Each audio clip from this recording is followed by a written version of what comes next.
कि आप सभी जानते हैं कि इस दुनिया में कई सारे देश हैं और उन देशों को चलाने के लिए जरूरत होती है एक सरकार की, यानी कि एक गवर्नमेंट की। अब दोस्तों बात करते हैं गवर्नमेंट्स कितने टाइप्स की होती हैं। तो पहली होती है डेमोक्रेटिक गवर्नमेंट और दूसरी होती है नॉन डेमोक्रेटिक गवर्नमेंट। तो दोस्तों पहले हम बात करते हैं डेमोक्रेटिक गवर्नमेंट क्या होती है। तो दोस्तों ऐसी गवर्नमेंट जो कि जनता के द्वारा बनाई जाती है उन्हें हम क्या कहते हैं, डेमोक्रेटिक गवर्नमेंट। और दोस्तों जिस देश में डेमोक्रेटिक गवर्नमेंट होती है तो उस देश को हम क्या कहते हैं कि इस देश में क्या है, डेमोक्रेसी है। और अगर दोस्तों डेमोक्रेसी को सिंपल डेफिनेशन समझे तो democracy is the form of government which is the ruler are elected by the people. Simply democracy क्या है कि सिटीजन अपने रूलर्स का चुनाव स्वयं कर सकते हैं। अब बात करते हैं नॉन डेमोक्रेटिक गवर्नमेंट की। तो दोस्तों ऐसी गवर्नमेंट जो कि सिटीजन के अकॉर्डिंग नहीं बनाई जाती, मतलब जहां पर नॉन डेमोक्रेसी रहेगी वहां पर सिटीजन के पास कोई राइट्स नहीं होगा, कोई अधिकार नहीं होगा अपने रूलर्स और लीडर्स चुनने का। दोस्तों जैसे कि भारत के पास में ही एक देश है जिसका नाम है म्यांमार। अब दोस्तों इस देश में होता क्या था कि यहाँ पर आर्मी रूल करती थी और जो आर्मी को लीड करता था, मतलब जो आर्मी का भी लीडर था, उसे ही वहां का रूलर भी बना दिया।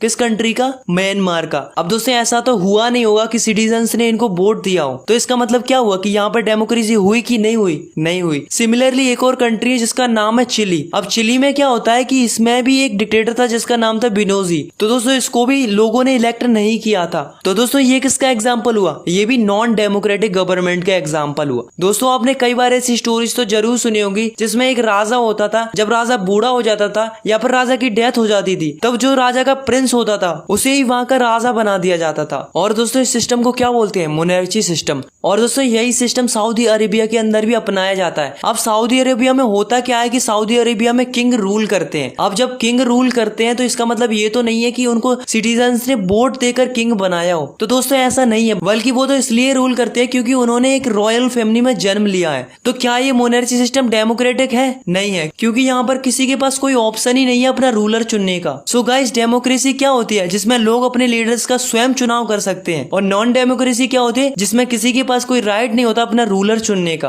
अब दोस्तों कई बार ऐसा होता है कि समझ में नहीं आता कि यार ये कंट्री डेमोक्रेटिक है कि नॉन डेमोक्रेटिक है। तो इसे जानने के लिए हमें बहुत ही केयरफुली देखना होता है कि ये कंट्री और ये गवर्नमेंट डेमोक्रेटिक है कि नॉन डेमोक्रेटिक है। तो इसे समझने के लिए हमें जानने पड़ेंगे फीचर्स ऑफ डेमोक्रेसी। तो फीचर्स ऑफ डेमोक्रेसी को समझने के लिए पाकिस्तान के एग्जांपल से शुरुआत करते हैं। दोस्तों ये बात है अक्टूबर 1919 की। अब हुआ क्या था कि जो पाकिस्तान की मिलिट्री थी वो पाकिस्तान के प्राइम मिनिस्टर के अगेंस्ट खड़ी हो गई। नवाब शरीफ जो कि प्राइम मिनिस्टर थे पाकिस्तान के, उनको पाकिस्तान की मिलिट्री ने फोर्सफुली हटा दिया और जो वहां की मिलिट्री थी वो वहां पर रूल करने लगी। अब दोस्तों हुआ कुछ ऐसा कि जो मिलिट्री को लीड कर रहे थे परवेज मुशर्रफ, उन्होंने अपने आप को वहां का चीफ एग्जीक्यूटिव घोषित कर दिया। अब बाद में उन्होंने अपना डेजिग्नेशन चेंज करके उन्होंने अपने आप को प्रेसिडेंट डिक्लेयर कर दिया। दोस्तों अब क्या हुआ कि 2002 में उन्होंने एक रेफरेंडम किया। तो दोस्तों रेफरेंडम क्या होता है कि रेफरेंडम वो होता है जैसे कि किसी भी पॉलिटिकल क्वेश्चन पर सिटीजन से उसका आंसर पूछा जाता है और फिर जो भी वहां के सिटीजन का आंसर होता है वही गवर्नमेंट को मानना पड़ता है। तो दोस्तों 2002 में रेफरेंडम का क्वेश्चन ये था कि परवेज मुशर्रफ को और 5 सालों के लिए प्रेसिडेंट बनाना चाहिए या नहीं। तो दोस्तों जो रेफरेंडम का जो रिजल्ट आया वो ये आया कि परवेज मुशर्रफ को 5 साल के लिए और प्रेसिडेंट बनाना चाहिए। अब दोस्तों हुआ कुछ ऐसा कि कुछ लोगों को जैसे कि पाकिस्तान की media, human right activist, democratic activist को ये लगने लगा कि ये जो रेफरेंडम हुआ है वो लीगल तरीके से नहीं हुआ है, मतलब कुछ ना कुछ गड़बड़ तो जरूर की गई है। दोस्तों जब परवेज मुशर्रफ को इस बात का पता चला तो उन्होंने अगस्त 2002 में लीगल फ्रेमवर्क इशू कर दिया जिससे उसने पाकिस्तान के कॉन्स्टिट्यूशन को ही चेंज कर दिया। अब दोस्तों इस ऑर्डर के अकॉर्डिंग प्रेसिडेंट्स के पास पावर थी कि वो national assembly and state assembly को डिसमिस कर सकता था। और दोस्तों जो national assembly and state assembly के जो सिविलियंस कैबिनेट थे उनके काम को कौन कंट्रोल करती थी, नेशनल सिक्योरिटी काउंसिल। यानी कि अपन दूसरे शब्दों में कह सकते हैं कि जो पाकिस्तान की मिलिट्री थी वही इन कैबिनेट के लीडर्स को कंट्रोल करती थी। अब दोस्तों पाकिस्तान में चल क्या रहा था कि जो पाकिस्तान के लोग थे वो नेशनल असेंबली और स्टेट असेंबली में वोट तो करते थे और जो जीतता था वो किन के कंट्रोल में आता था, मिलिट्री के कंट्रोल में। और मैंने अभी बताया पाकिस्तान की पूरी मिलिट्री किसके कंट्रोल में आती थी, परवेज मुशर्रफ के कंट्रोल में। अब दोस्तों ऐसा नहीं है कि नेशनल असेंबली और स्टेट असेंबली के पास बिल्कुल भी पावर नहीं थी, बल्कि थोड़ी बहुत पावर तो थी, मगर रियल पावर किसके पास थी, परवेज मुशर्रफ के पास थी। तो दोस्तों डेमोक्रेसी का फर्स्ट फीचर हमसे क्या कहता है कि डेमोक्रेसी के अंदर असली पावर उसके पास होनी चाहिए जिसे जनता के द्वारा चुना गया हो। और इधर पाकिस्तान में क्या हो रहा था कि लोग स्टेट असेंबली और नेशनल असेंबली में वोट तो डाल रहे थे पर असली पावर किसके पास थी, परवेज मुशर्रफ के पास थी। So the first feature of democracy is in a democracy the final decision making power must the rest with Dooj elected by the people. अब दोस्तों बात करते हैं चाइना की। तो दोस्तों चाइना में हर 5 साल में पार्लियामेंट के लिए इलेक्शन होते हैं और दोस्तों उनकी पार्लियामेंट को क्या बोला जाता है? National people Congress. अब दोस्तों खास बात ये थी कि जो चाइना का जो प्रेसिडेंट बनता था उसे पार्लियामेंट के द्वारा ही सिलेक्ट किया जाता था। अब दोस्तों यहाँ तक तो ठीक था कि लोगों के द्वारा वोट डाले जाते थे और करीब 3000 कैंडिडेट्स में से किसी एक को पार्लियामेंट के अकॉर्डिंग प्रेसिडेंट बना दिया जाता था। बट गाइस प्रॉब्लम तो ये थी कि जो पार्लियामेंट के अंदर मेन एक ही पार्टी थी, वो थी चाइनीज कम्युनिस्ट पार्टी। और भी पार्टीज थी मगर वो स्मॉल पार्टीज थी। और गाइस जिस किसी को भी पार्लियामेंट के इलेक्शन में पार्ट लेना होता था तो उसे चाइनीज कम्युनिस्ट पार्टी का अप्रूवल लेना होता था। तो दोस्तों खास बात तो ये है कि जो भी सरकार बनती थी चाइना की, वो हमेशा एक ही पार्टी की बनती थी, वो थी चाइनीज कम्युनिस्ट पार्टी।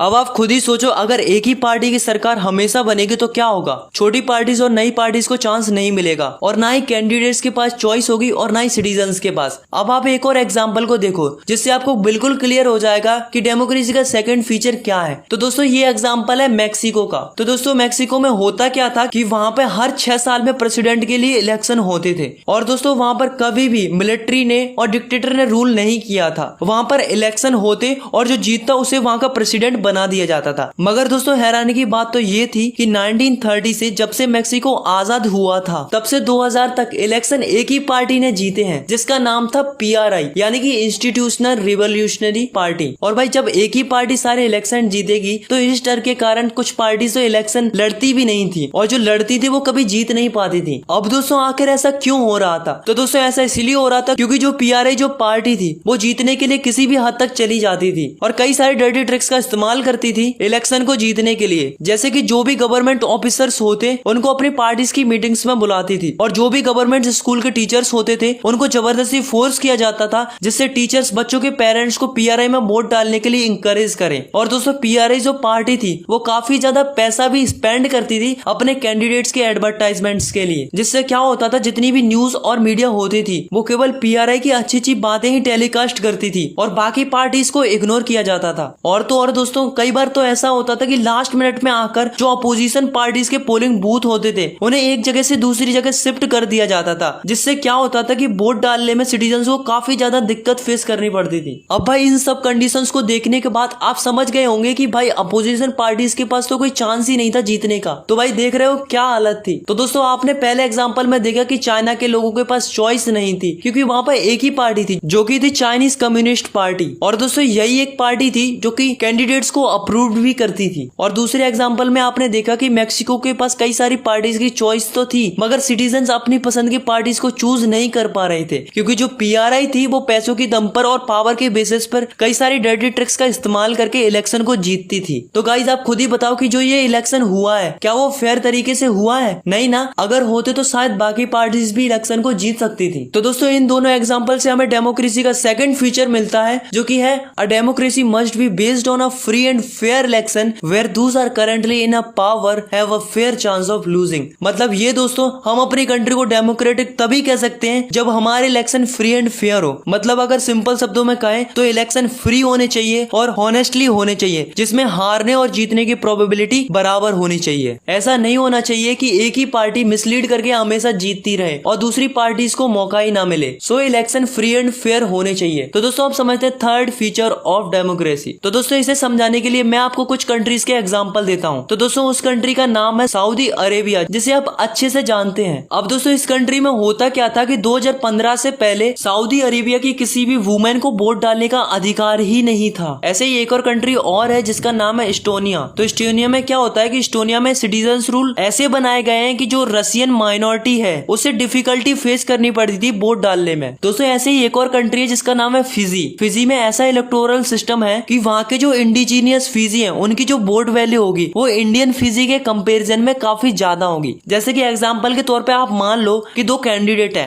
पहला है राम और दूसरा है श्याम। अब मान लो राम को मिले हैं 2000 वोट और दूसरी ओर श्याम को मिले हैं 2001 वोट। अब आपके हिसाब से किसको जीतना चाहिए? श्याम को। लेकिन जीतता कौन है? राम, क्योंकि उसे जो वोट मिले थे वो इंडिजीनियस फिजी के मिले थे। और मैंने अभी अभी बताया कि जो इंडिजीनियस फिजी की जो वोट वैल्यू है वो इंडियन फिजी के कंपैरिजन में काफी ज्यादा है। तो गाइज आप ही बताओ कि कि ये गलत है कि नहीं है, गलत है। तो दोस्तों यहाँ से हमें थर्ड फीचर ऑफ डेमोक्रेसी मिलता है, जो कि है in a democracy each adult citizen must have a one vote and each vote must have one value. मतलब डेमोक्रेसी के अंदर एवरी अडल्ट सिटीजन के पास अपना एक वोट है और उस वोट की एक वैल्यू है। ऐसा नहीं है कि कोई रिचेस्ट पर्सन की वोट की वैल्यू पुअर पर्सन के वोट की वैल्यू से ज्यादा हो। इंसान चाहे अमीर हो या गरीब हो और चाहे मेल हो या फीमेल हो, उनके वोट की वैल्यू इक्वल रहेगी और सारे सिटीजन को राइट होना चाहिए इक्वली वोट डालने का। तो गाइज अब बढ़ते हैं डेमोक्रेसी के लास्ट फीचर की ओर, जो कि फोर्थ फीचर ऑफ डेमोक्रेसी। तो दोस्तों इसे समझने के लिए हमें जिम्बाब्वे कंट्री की कहानी सुननी पड़ेगी। तो चलिए दोस्तों जानते हैं आखिर ऐसा क्या हुआ जिम्बाब्वे में। तो दोस्तों जो जिम्बाब्वे था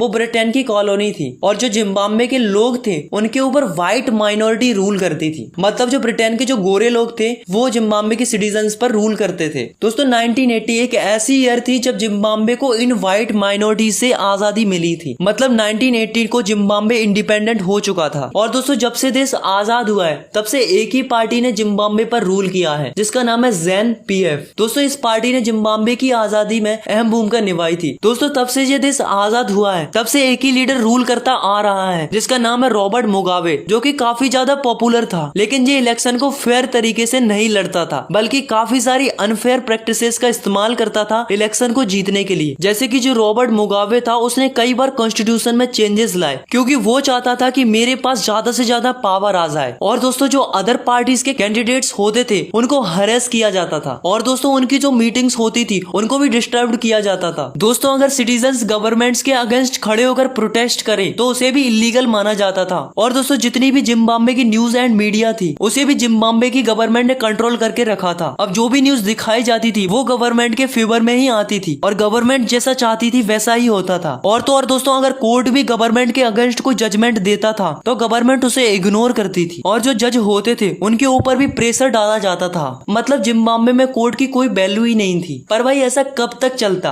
फाइनली 2017 में रॉबर्ट मुगाबे को रिजाइन करवा दिया गया। तो दोस्तों इससे हमें क्या पता चलता है कि किसी भी लीडर का पॉपुलर होना डेमोक्रेसी नहीं है, बल्कि इलेक्शन के साथ साथ हमें ये भी देखना होगा कि इलेक्शन से पहले और बाद में कंट्री में क्या हो रहा है। दोस्तों इलेक्शन से पहले ये जरूरी है कि नॉर्मल पॉलिटिकल एक्टिविटी हो रही हो और अपोजिशन पार्टीज को भी बोलने का राइट हो और साथ में सिटीजन्स के बेसिक राइट्स को भी ध्यान में रखना चाहिए, जैसे कि प्रोटेस्ट करने का राइट, अपने ओपिनियन रखने का राइट्स, एसोसिएशन बनाने का राइट्स और कानून के आगे सब बराबर होने चाहिए। और दोस्तों कानून का पालन अच्छे से हो रहा है कि नहीं इसकी जिम्मेदारी किसकी होनी चाहिए? एक independent and well trained judiciary की, जिसकी बात सबको माननी चाहिए। सिमिलरली इलेक्शन के बाद जरूरी है कि भले ही किसी पॉलिटिकल पार्टी ने इलेक्शन को जीत लिया हो तो इसका मतलब ये नहीं है कि वो पार्टी अपनी मनमर्जी करेगी, बल्कि कुछ बेसिक चीजें होती हैं जिसके बारे में उनको सोचना पड़ता है। जैसे कि जो माइनॉरिटीज होती हैं उनके राइट्स होने चाहिए। ऐसा नहीं होना चाहिए कि कोई भी पॉलिटिकल लीडर अपनी मनमर्जी से कोई भी डिसीजन ले ले, बल्कि जो भी डिसीजन लिया जाएगा वो कई लीडर्स के साथ डिस्कस करके और कंडीशंस के हिसाब से लिया जाएगा। मतलब डिसीजन लेने से पहले प्रॉपर वे में कंसल्ट करके ही कोई पॉलिटिकल लीडर डिसीजन दे सकता है। तो दोस्तों इससे हमें डेमोक्रेसी का फोर्थ फीचर मिलता है, जो कि है a democratic government rules within limits sets by constitutional law and citizens rights. यानी कि गवर्नमेंट को अपने मन से नहीं बल्कि जो कॉन्स्टिट्यूशन लॉ होते हैं और जो सिटीजन्स के राइट्स होते हैं इनको ध्यान में रख के डिसीजन लेने चाहिए। तो दोस्तों अभी तक अपन ने इस चैप्टर से क्या पढ़ा कि डेमोक्रेसी क्या है और साथ में हमने डेमोक्रेसी के 4 फीचर्स को भी देखा। तो दोस्तों इन सब को देखने के बाद आपको ये लगने लगा होगा कि डेमोक्रेसी तो बेस्ट फॉर्म ऑफ गवर्नमेंट है, तो इसका मतलब तो सबको डेमोक्रेटिक गवर्नमेंट ही बनानी चाहिए। आपका कहना सही है, लेकिन हर एक अच्छी चीज पूरी तरीके से अच्छी नहीं होती है, कुछ ना कुछ कमियां तो जरूर होती है। ठीक उसी प्रकार से डेमोक्रेसी के अंदर भी कुछ कमियां हैं। तो चलिए जानते हैं कि ऐसे कौन कौन से डीमेरिट्स हैं डेमोक्रेसी के। So the next topic is arguments against democracy.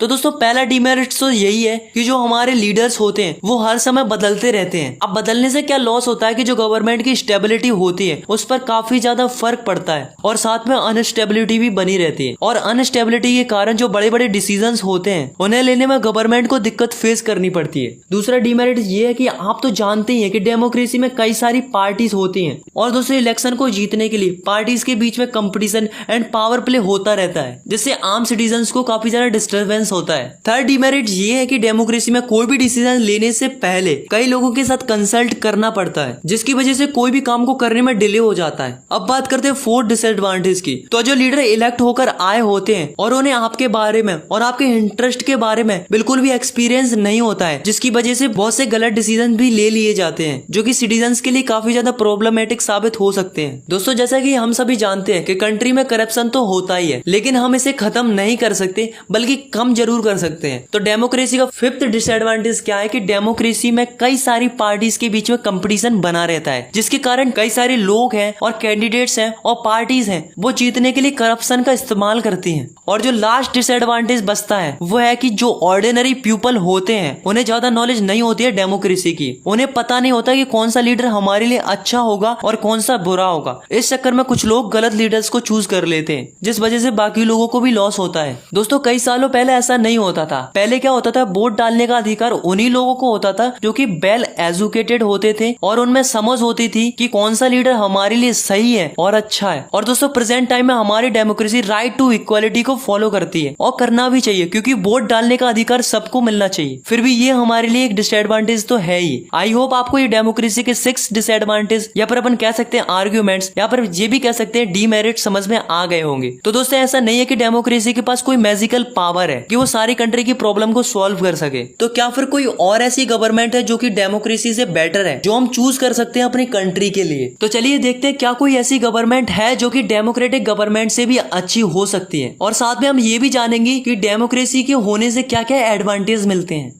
तो दोस्तों, एक बार हुआ क्या कि चाइना में 1958 से लेकर 1961 तक एक ऐसा भयानक अकाल पड़ा जो कि एक वर्ल्ड रिकॉर्ड था। चाइना के लगभग 3 करोड़ लोग इस अकाल के दौरान मारे गए थे। और दूसरी ओर इंडिया की भी इकोनॉमिकल कंडीशन इतनी अच्छी नहीं थी कि वो भी इस अकाल का सामना कर सके, लेकिन इंडिया में ऐसी फेमाइन देखने को नहीं मिली। दोस्तों, इकोनॉमिस्ट का कहना है कि जो ये फेमाइन टाइप्स की सिचुएशन अगर किसी कंट्रीज में आती है तो इसकी जिम्मेदार काफी ज्यादा गवर्नमेंट ही होती है। जैसे कि आप खुद ही देखो, इंडिया में ऐसी कंडीशन देखने को क्यों नहीं मिली? क्योंकि इंडिया के पास डेमोक्रेसी थी और एक डेमोक्रेटिक कंट्री के ऊपर काफी ज्यादा प्रेशर होता है अपोजिशन पार्टीज का और मीडिया का, जिसकी वजह से इंडिया की गवर्नमेंट ने फूड सिक्योरिटी को टाइम पर रिस्पॉन्ड किया, जिस वजह से इंडिया को इस टाइप की सिचुएशन देखने को नहीं मिली। और दूसरी ओर चाइना में क्या हुआ कि चाइना में सिंगल पार्टी सिस्टम था। अगर वहां पर मल्टी पार्टी सिस्टम होता तो शायद ये अपोजिशन पार्टीज और मीडिया गवर्नमेंट को क्रिटिसाइड कर सकती थी और शायद उनके प्रेशर के कारण चाइनीज गवर्नमेंट फूड सिक्योरिटी को इतनी लाइटली नहीं लेती और फूड सिक्योरिटी को टाइम पर रिस्पॉन्ड करती, जिससे क्या हो सकता था कि करोड़ों लोगों की जान बच सकती थी।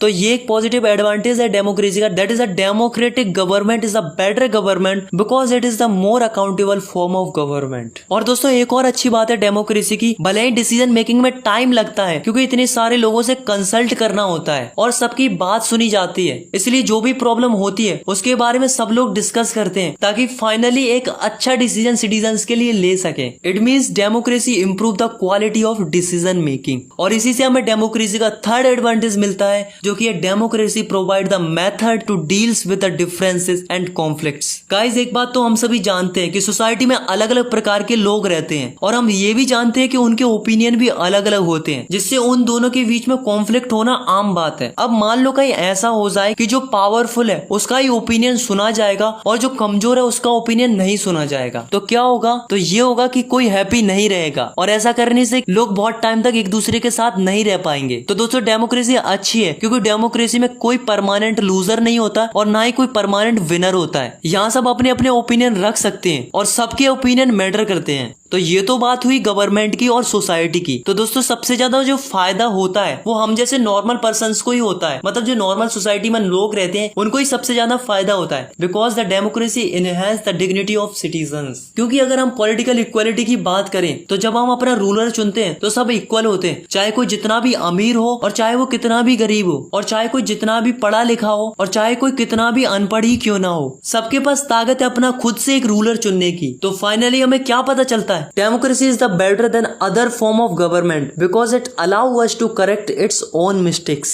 अच्छा आप ही बताओ, कोई भी कंट्री को रूल करने में मिस्टेक्स तो जरूर होंगी, चाहे वो कितनी अच्छी गवर्नमेंट ही क्यों ना हो, तो मिस्टेक्स तो गवर्नमेंट से होगी होगी। मगर डेमोक्रेसी की खास बात यह है कि डेमोक्रेसी में किसी भी गवर्नमेंट की मिस्टेक्स को छुपाया नहीं जा सकता है, क्योंकि डेमोक्रेसी में मीडिया के पास फ्रीडम होती है और साथ में अपोजिशन के लीडर्स भी खुल के गवर्नमेंट को क्रिटिसाइज कर सकते हैं। तो ऐसे में रूलर्स को अपना डिसीजन चेंज करना पड़ेगा, नहीं तो सिटीजन्स रूलर को ही चेंज कर देंगे। अब अगर दोस्तों आप ये सब चीजें नॉन डेमोक्रेटिक गवर्नमेंट से एक्सपेक्ट कर रहे हो, तो नॉन डेमोक्रेटिक कंट्री में ये सब चीजें तो पॉसिबल हो ही नहीं सकती। ऐसे में डेमोक्रेसी के पास हर एक समस्या का सॉल्यूशन होगा, ऐसा पॉसिबल नहीं है। अगर हम डेमोक्रेसी को अदर फॉर्म ऑफ गवर्नमेंट से कंपेयर करें तो हमें पता चलता है कि हमारे लिए डेमोक्रेसी ही बेस्ट है। So is the democracy is the best form of government. So guys, हमें इस बात के लिए प्राउड फील करना चाहिए कि हमारी जो इंडिया है वो एक डेमोक्रेटिक कंट्री है। आई होप आपको ये चैप्टर समझ में आ गया होगा। तो दोस्तों अगर आपको ये वीडियो पसंद आई तो यार वीडियो को लाइक करो और चैनल को सब्सक्राइब करो ऐसे क्लास 9 की और भी वीडियोस देखने के लिए। Thanks for watching, take care, bye bye.